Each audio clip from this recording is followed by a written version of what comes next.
Welcome to Luca is a Billionaire, where the only thing I invest in is your answers. In this video, I will explain how to make peanut butter runny.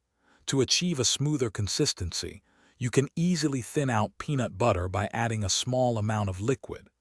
Gentle warming also helps, as it makes the natural oils more fluid. Remember to stir everything thoroughly after each addition to ensure a perfectly blended, pourable texture.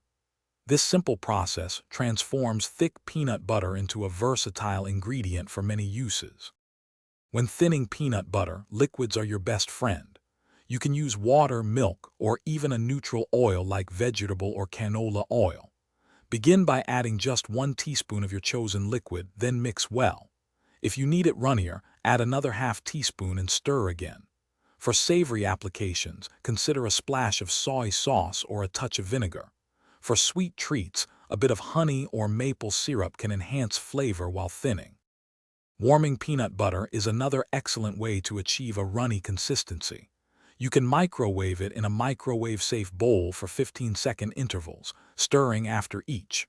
Alternatively, use a double boiler for more gentle, even heating, stirring continuously. This process helps the natural oils in the peanut butter become more fluid, resulting in a much smoother, more pourable texture. Be careful not to overheat it, as this can alter the flavor.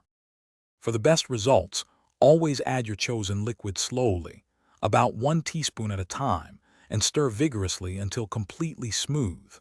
This prevents over-thinning and ensures a consistent texture. Once you've achieved your desired runniness, store any leftover thin peanut butter in an airtight container in the refrigerator.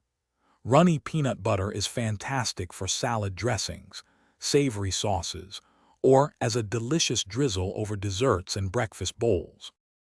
Thanks for watching and please subscribe. It's the best investment you'll ever make.